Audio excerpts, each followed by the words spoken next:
Hi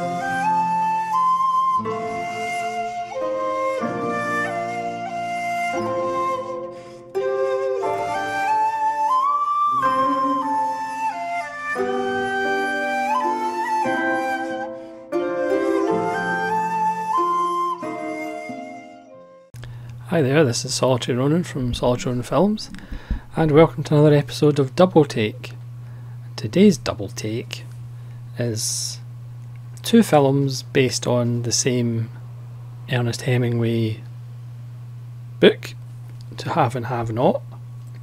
So we have To Have and Have Not from 1944, starring Humphrey Bogart and Lauren Bacall, directed by Howard Hawks. And then we have The Breaking Point from 1950, directed by Michael Curtiz and starring John Garfield. This is the Criterion 889, and To Have and Have Not is the Premiere Collection. Now, I did a random review of The Breaking Point a little while ago, and I wasn't going to do this double take, but watching To Have and Have Not, because I recently picked up the Blu-ray, I kind of felt compelled to do the double take episode, because for me Breaking Point is a much better film. But I just wanted to kind of discuss how we look at films depending who's in them and who made them, and sometimes they're a little bit biased. The Breaking Point was going to be a kind of fairly big release in 1950, but John Garfield's name appeared on a list. Obviously this is the 50s, so McCarthyism was beginning, so the studio heads pretty much buried the film. And I had never heard of it until I actually picked up the Criterion and watched the Criterion, and it kind of blew me away. But let's just kind of start with the two films. To Have and Have Not is really, it's a star vehicle for Humphrey Bogart, and especially Lauren Bacall, one of her first films. This was the first time they appeared together. It's directed by Howard Hawks, who is kind of viewed as an auteur within Hollywood in the 40s and 50s. Whereas Michael Curtiz, yes, he did Casablanca, but that is more of a, you know, the kind of narrative for Casablanca is, you know, it somehow worked, even though it probably shouldn't have, and nobody really thought it would be that good, but it somehow, you know, ended up working. And Curtiz kind of had the reputation as perhaps a bit more of a workman,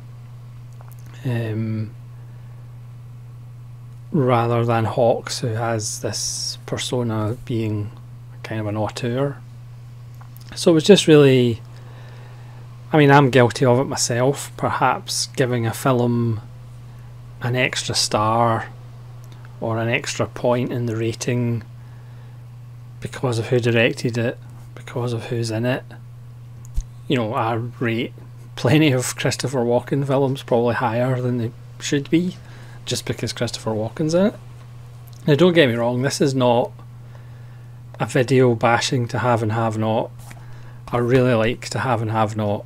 The chemistry between Bacall and Bogart is absolutely wonderful. It's a fun story, but as far as tone, it's completely different to The Breaking Point. The Breaking Point is obviously post-war. It's darker, it's bleaker, it has one of the most devastating endings that I can remember, whereas, I mean, the ending, whereas To Have and Have Not is a bit more lighter. They even ironically kind of go for a bit of Casablanca with French resistance fighters being involved. The whole plot of To Have and Have Not is actually just kind of the first half of the breaking point, as far as smuggling these French resistance, and then the authorities trying to put pressure on Humphrey Bogart to give them up. That's actually just the first half of Breaking Point. The second half of Breaking Point, John Garfield gets involved with another plot to rob a race course, and he is the getaway boat. But To Have and Have Not is exactly what you think it will be. It's a star vehicle. Again, the chemistry is wonderful. For me, the songs with Lauren Bacall kind of slow it down a bit, but that's just kind of what Hollywood films did in that kind of period, especially when they're trying to break in a young actress. They will give her like musical numbers. So again, I'll probably say this 84 times during this video. To Have and Have Not is a good film, but for me, The Breaking Point is a great little film. Again, it's just more complex. And To Have and Have Not, Humphrey Bogart has no strings attached to him, so the romance with Lauren Bacall, there's no real tension there. In The Breaking Point, he has a wife and a child. John Garfield they both play Harry Morgan, who's a ship's captain who survives on fishing trips and chartered cruises. But the John Garfield character in Breaking Point has a wife and a child, and he's desperate, trying to support them, but he's also kind of feels a little bit trapped. But the wife and the child, they represent the kind of straight and narrow and kind of respectability, whereas he does get involved with Patricia Neal's character, who is the Lauren Bacall character essentially, and To Have and Have Not. So she kind of represents, you know, excitement and danger, and it's that kind of friction between the two sides of his life that really makes The Breaking Point riveting. So again, in The Breaking Point there's this thing about smuggling people. That goes badly, so Harry Morgan's in more of a corner and desperate for money to get out from under.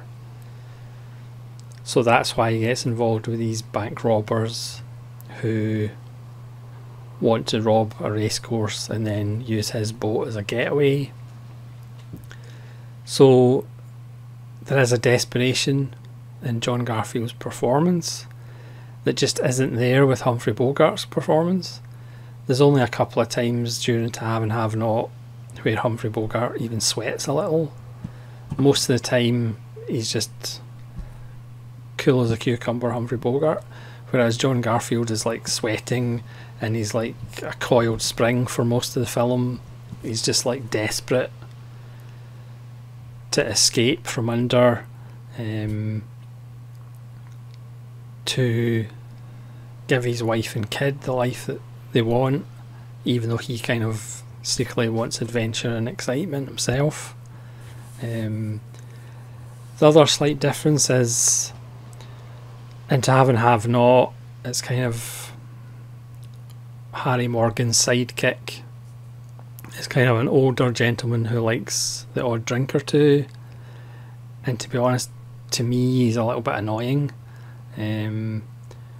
Whereas in The Breaking Point, it's actually an African American sidekick who, for a 1950 film, doesn't give one of those, you know, those kind of cringe-worthy 1930s, 40s and 50s portrayals of black characters that we sometimes see. He, in some regard, is kind of the heart of the film, and that relationship is really good and really well done.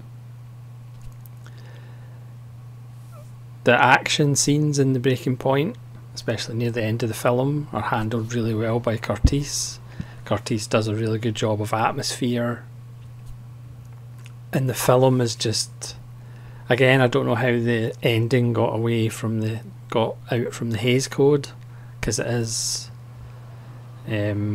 really bleak and really savage. Again, compared to Have and Have Not's ending, which is quite abrupt and that's it, over with. And Lauren Bacall and Humphrey Bogart go off and into the sunset. Again, I'll say it again, this is not to bash to Have and Have Not, which is a really good film, but this is more another chance just to shine the spotlight on the Breaking Point, and I urge you to try and pick up the Breaking Point. Again, I had never heard of it until I picked up the Criterion on pretty much a blind buy. This Criterion has a wonderful interview with Alan K. Rode, who did a biography of Michael Curtiz.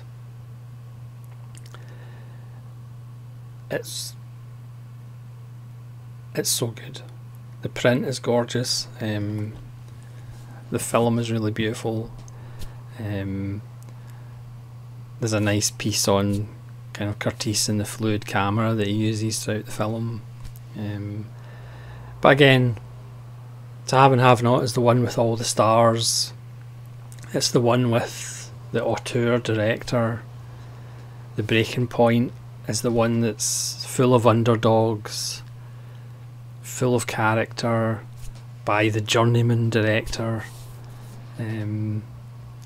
But that sense of desperation and having your back against the wall just really comes across so well in The Breaking Point.